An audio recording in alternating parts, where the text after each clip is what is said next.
राज्याचे कृषी मंत्री दत्तात्रय भरणे यांनी प्रभाग क्रमांक 20 मधील राष्ट्रवादी काँग्रेसच्या अधिकृत उमेदवारांच्या प्रचारार्थ जाहीर सभा घेतली। राज्याचे कृषी मंत्री तथा सोलापूर जिल्ह्याचे माजी पालकमंत्री दत्तात्रय भरणे यांनी प्रभाग क्रमांक 20 मधील नई जिंदगी येथील चौकात राष्ट्रवादी काँग्रेस पक्षाच्या स्थानिक कार्यकर्त्यांशी संवाद साधला। यावेळी त्यांची जाहीर सभा पार पडली। या प्रसंगी व्यासपीठावर राष्ट्रवादी काँग्रेसचे जिल्हाध्यक्ष उमेश पाटील, शहराध्यक्ष संतोष पवार, कार्याध्यक्ष जुबेर बागवान, युवती अध्यक्षा संध्या सोनवणे, हज कमिटीचे माजी चेअरमन इब्राहिम शेख, ज्येष्ठ नेते चंद्रकांत दायमा, सुहास कदम, जनरल सेक्रेटरी प्रमोद भोसले, प्रभाग क्रमांक 20 मधील राष्ट्रवादी काँग्रेसचे चारही उमेदवार अबूबकर सय्यद, तौफिक शेख, परवीन इनामदार, कुरेशा मुल्ला आणि नुरुद्दीन मुल्ला यांची उपस्थिती होती। यावेळी बोलताना कृषी मंत्री दत्तात्रय भरणे यांनी राष्ट्रवादी काँग्रेस अजित पवार गटाच्या ध्येय धोरणांचा पुनरुच्चार केला। ते म्हणाले की शहरात राष्ट्रवादी काँग्रेससाठी अत्यंत पोषक वातावरण निर्माण झालं असून सर्व स्तरांमधून जनतेचा उत्स्फूर्त प्रतिसाद मिळत आहे।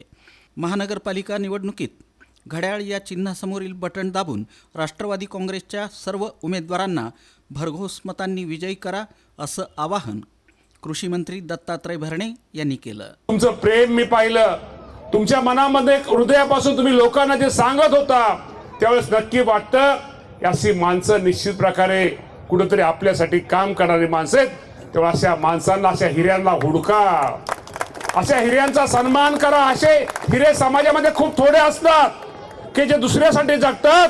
त्यामुळे निश्चित प्रकारे या चारी उमेदवारांना मतदान करा। कुणी सांगाल की मी अपक्ष, मी मामांनी सांगितलंय मी मामाचा उमेदवार आहे, कुणी दादाचा उमेदवार, आमचा उमेदवार कुणी नाही, घड्याळ आमचा उमेदवार आहे, हे नेहमी लक्षात ठेवा। तुमच्या कुणी गैरसमाजाला तुम्ही करू नका, हे मी तुम्हाला सांगतो। आपला राष्ट्रवादी पक्ष फुले शाहू आंबेडकरांच्या विचारधारा करून चालणारा पक्ष आहे। आपल्या पक्षामध्ये एक सर्व धर्म समभाव आहे। आमचा हिंदू असू द्या, मुस्लिम असू द्या, आम्ही सगळे भाई आहोत। आमच्या सगळ्यांचं रक्त लाल आहे। त्यामुळे असा भेदभाव कुठेतरी कुणी स्वार्थासाठी जर राजकारण करत असेल, कुठेतरी आपल्यामध्ये भांडण लावत असेल, यापासून बंधूंनो सावध राहा, यापासून हे राहा। आणि निश्चित प्रकारे बंधूंनो, मी तुम्हाला प्रामाणिकपणे, मला कुणावरती टीका टिप्पणी, कोण काय सभा कोणाची झाली, कोण काय म्हणलं त्याच्यावरती आपल्याला टीका टिप्पणी करून आपलं पोट भरणार नाहीये। त्याच्यावरती आपल्याला वेळ घालवायचा नाहीये। आपल्याला वेळ जो घालवायचा आहे, उद्या आपल्याला या शहराचा विकास करायचा आहे, या शहरासाठी काहीतरी करायचं। राष्ट्रवादी काँग्रेसचे जिल्हाध्यक्ष उमेश पाटील, युवती अध्यक्षा संध्या सोनवणे, हज कमिटीचे माजी चेअरमन इब्राहिम शेख आदींनी राष्ट्रवादी काँग्रेसच्या चारही उमेदवारांना भरघोस मतांनी विजयी करण्याचं आवाहन केलं। नुसतंच मौलाना आझादाचं नाव दिलं, माझ्या मुस्लिम समाजाच्या करता एक महामंडळ काढलं, एवढंच फक्त त्याच्यामध्ये सांगितलं गेलं। परंतु त्या महामंडळाच्या माध्यमातून 100 लोकांना 1-1 लाख रुपयाचा खर्च सुद्धा देता येणार नाही। आज या महाराष्ट्रामध्ये 14 कोटीपैकी जवळपास साधारणपणे 15% धरले 1.5 ते 2 कोटी मुस्लिम समाजाची संख्या आहे। आणि त्या सगळ्या समाजाकरता फक्त 30 कोटी रुपयाची तरतूद। राज्याचा अर्थमंत्री झाल्यानंतर, राज्याची तिजोरी आल्यानंतर, ज्या वेळेला मंत्रिमंडळाची पहिली बैठक झाली, राज्याचा पहिला अर्थसंकल्प सादर झाला, भरणे मामा आपण मंत्रिमंडळात आहात, अजितदादाने त्या महामंडळाच्या करता, म्हणजे आमच्या मुस्लिम तरुण मुलांच्या करता, मुलींच्या करता वेगवेगळ्या रोजगाराच्या योजना आणण्याकरता 1000 कोटी रुपयाची तरतूद केली। 1000 कोटी।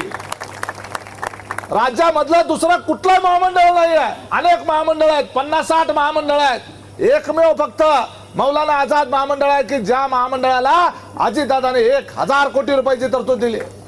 यावेळी बोलताना उमेदवार तौफिक शेख म्हणाले की प्रभागाच्या विकासासाठी संपूर्ण पॅनलला विजयी करणं आवश्यक आहे। मतदारांनी आमच्या पाठीशी उभं राहावं। हमारे तमाम के सोलापुर शहर में राष्ट्रवादी पार्टी के ज्यादा उम्मीदवार रहेंगे पूरे शहर के अंदर, वहां पर हर उम्मीदवार को घड़ियाल चिन्ह के ऊपर जिताओ, ताकि सोलापुर शहर में एक ऐसा मैसेज जाए कि हम लोग बिकाऊ नहीं है, काम करने वाले को सभी जाति धर्म के लोग चलने राष्ट्रवादी पार्टी को आदरणीय दादा को साथ देने लोग उन्हें दुआ देंगे, आशीर्वाद देंगे। बोलकर आप ऐसा वादा करो, एक अहद करो और इंशाल्लाह जल्द से जल्द जो अभी कुछ लोग बोले, मैं फिर से एक बार आपको ये बात बताना चाहूंगा हमारे कुछ साथियों को कि हम किसी के ऊपर टीका टिप्पणी नहीं करना है, किसी के बारे में कुछ बोलना नहीं है, सिर्फ विकास का मुद्दा और राष्ट्रवादी पार्टी प्रभाग 20 की आप लोगों से फिर से मैं अपील करना चाहूंगा, आप लोग घड़ियाल के ऊपर बटन कितने बार दबाएंगे? 4 बटन। और लोगों से मैं गुजारिश करता हूँ, बटन ऐसा दबाना, बटन दबाते दबाते वो जो मशीन है, ये मशीन घड़ियाल के आगे बटन टूटना चाहिए, टूटेगा ना इंशाल्लाह? सब लोग बोलो, घड़ियाल की मशीन टूटने को ना, जो लोग हम पर इल्जाम लगा रहे हैं, गलतफहमी कर रहे हैं, लोगों को गुमराह कर रहे हैं, अगर उन्हें चपराक दिखाने का वक्त है तो हमें उन्हें झगड़ा फसाद नहीं करना है, वोट के जरिए उन्हें हमें जवाब देना है, क्योंकि आपको मालूम है वोट देना ये हमारा हक अधिकार है, हमारा अधिकार है। राष्ट्रवादी काँग्रेसचे पदाधिकारी, स्थानिक कार्यकर्ते आणि नागरिक यावेळी मोठ्या संख्येनं उपस्थित होते। या प्रसंगी तौफिक भाई तुम आगे बढ़ो, हम तुम्हारे साथ है, राष्ट्रवादी पुन्हा आदी घोषणा देण्यात आल्या। या भेटीमुळं प्रभाग क्रमांक 20 मधील नई जिंदगी परिसरातील राजकीय वातावरण चांगलंच तापलं आहे।